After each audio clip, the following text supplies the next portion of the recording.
Good morning, everyone. I get the very enviable job of following Brock, which is pretty much impossible, but I'll do my best.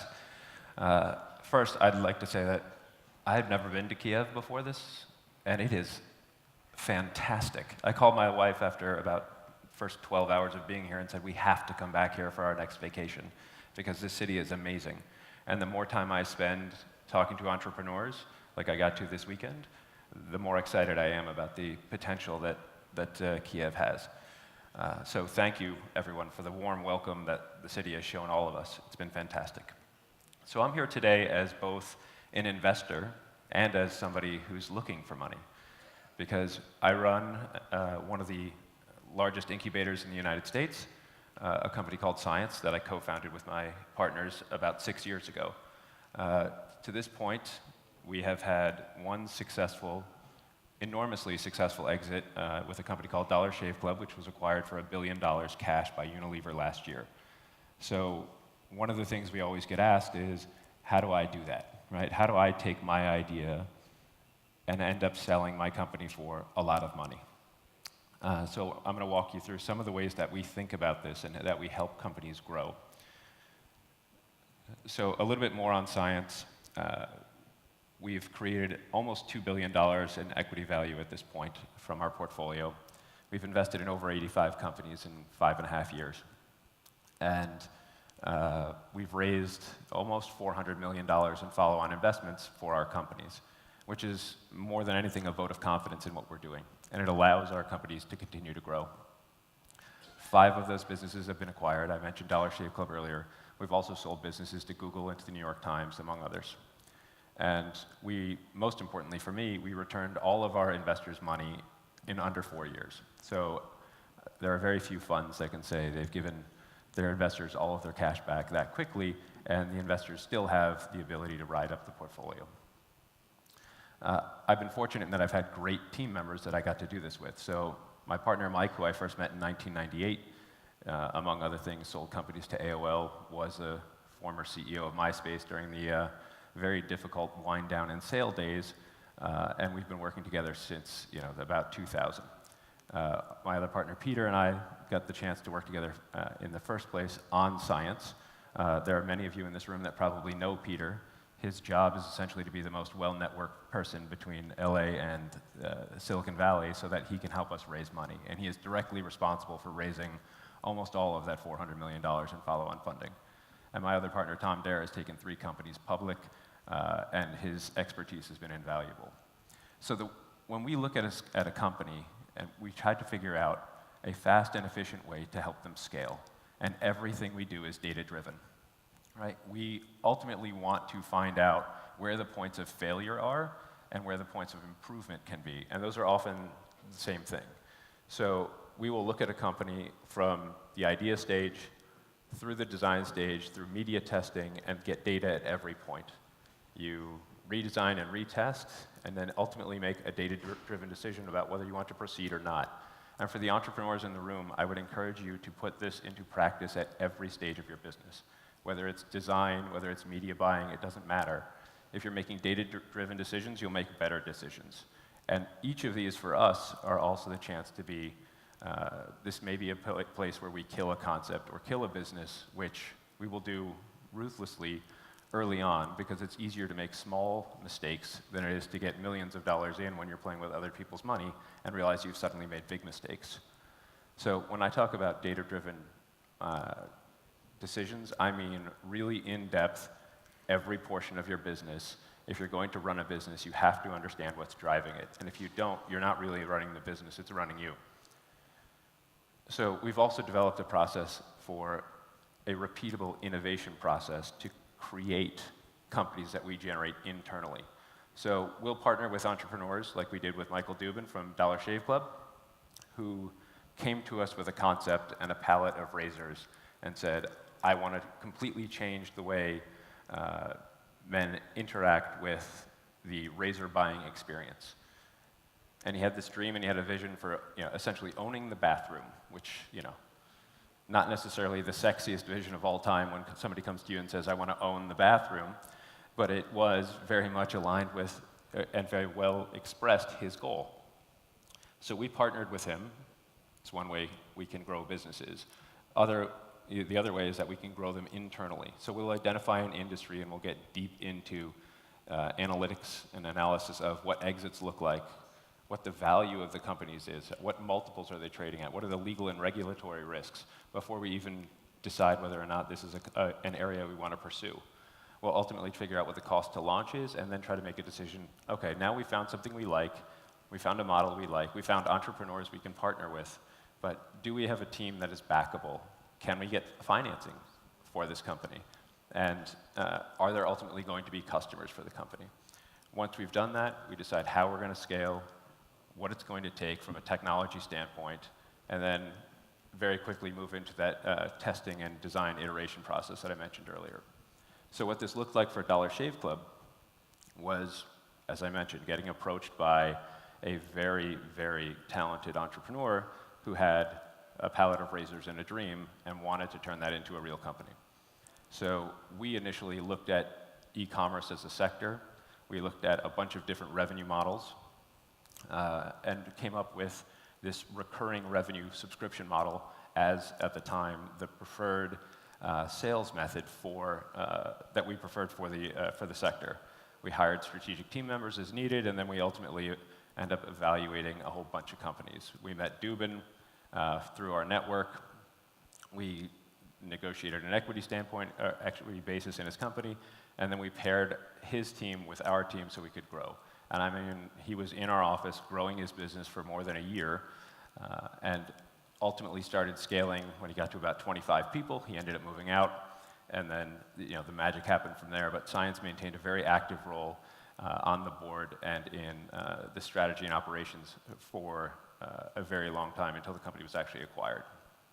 So another company that we have is Mammoth Media. This is probably the next company that's on the way to becoming, hopefully, the next unicorn. So Mammoth now has is one of the only companies in the world that has 3 of the top 100 apps in the US. And we got to 100,000 paid subscribers in just over a month with one of these apps, and it was on $1 million revenue run rate within 6 days of starting. So, and again, this is a company that is deep, deep in its data. So again, figure out what is driving your business so that you can make the small decisions that need to be made on a moment-by-moment basis. So this is a company that literally is looking at the hourly lifetime value of every customer they're acquiring so that they can make more accurate forecasts and adjust their user acquisition bids as necessary in real time. So this is, ultimately what we're talking about is finding a business, or for entrepreneurs that want to grow their business. Every business, regardless of the sector, has to figure out a few things, right? You have to have the team in place that can execute against your vision. You have to be able to do the development work to make something concrete out of your dream. You have to be able to somehow make money to support the business, and ultimately you have to find an audience that's going to use your product so that you can really scale it. And this is the same regardless of whether you're selling razors or you're building the next great blockchain company. Now for us, what we are doing is we are creating now our 4th vehicle, which is a dedicated blockchain-only incubator that will be funded only through an ICO. We wanted to fund this through the community rather than through our network of traditional LPs and venture. So instead we created the single most difficult project I've ever undertaken in my life, which was trying to figure out how to structure this correctly. And fortunately, we could rely on Brock and Mike and a few others who have gone before us to help guide us through that initial structuring issue. So very much like Brock, there's the warning. You've all seen it. Yeah. So we've put together a great panel of advisors to help us with this. Some of them are listed up there. Some of them are not yet on the slide. But one of the things I want to talk about this morning in my limited remaining time is the token structure. Because what we've done is we've created a token structure that's completely unique and allows all of the investors in our Science blockchain to get tokens directly in the portfolio company. So if you think about our investors in the Science blockchain as the LPs in our fund, This gives the LPs direct ownership of the portfolio company and allows them to make individual decisions whether to hold or to sell those assets.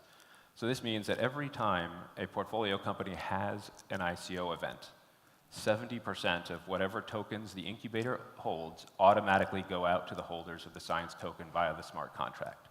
So you can think about this, about the science token as a portfolio token by itself. You buy one science token for $1, you may get dozens, if not hundreds, if not thousands of additional tokens in the future.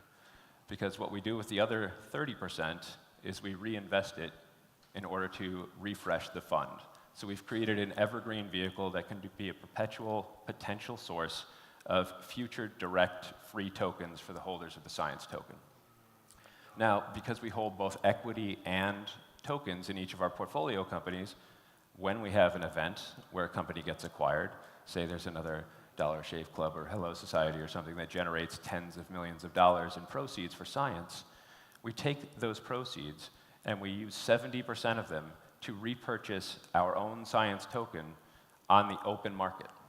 So the market will set the price. So if we have $50 million that we generated in proceeds from a sale, the market will set the price for how much those tokens cost when we go to rebuy our own tokens in the open market, which will reduce the supply. We can all imagine what that impact may be on price, and it will mean that there are many fewer token holders participating in the future distribution of our portfolio company tokens. So there are fewer and fewer science tokens available that are participating in this potentially limitless supply of future tokens. The remaining 30% goes to the owners of the incubator. That would be myself and my partners. And ultimately, we've been doing this for a long time now. We first got involved in the blockchain space 4 years ago. You know, our neighbors in Blockchain Beach, we're fortunate to have Brock and a number of others that helped us navigate some of those waters early. The market wasn't quite mature enough back at that point, so since we were allocators of other people's money, when we couldn't get some of those early exchanges and mining operations banked, we ended up having to pull the plug. Now that the market has moved on and matured, we're at a point where we're jumping back in, and in order to best understand this, we started making the first investments we could in ICOs. So we've started buying and selling tokens so we could understand how the market worked. And we've developed this sort of robust investing and trading arm at this point. So what are we looking at? What are the things we're most interested in doing is we want to build real businesses, right? We've all seen that you can make a ton of money in the ICO market right now, but most of those, many of those businesses aren't likely to survive for the long term because they don't have the team, the data, all of the rest of the things I was talking about earlier. We're going to use our experience in building businesses to build real businesses on the blockchain, and we're looking to partner with the best entrepreneurs in the world.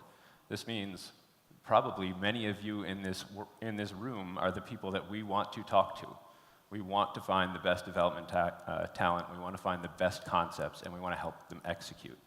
We're already incubating a dozen or so concepts, including some of those that are services or infrastructure that are needed to make the ICO market more, as it matures, to give it the tools that more mature asset classes have. And we're very interested in protocol layer development. We're believers in that fat protocol theory. So our private sale started a week ago. It is, because of US regulations, fairly limited. $250,000 minimum for US residents, $50,000 minimum rest of the world. There are no discounts, no bounties, and no bonuses because we are structured as a security. There is a public sale starting in about 2 weeks, and there are no minimums at all unless you're investing in US dollars. You can find all the information, sign up for the private or the public sale here. Yes, I would encourage you. This is the slide that you want to take a picture of so you can find it later. I appreciate your time this morning, and thank you very much.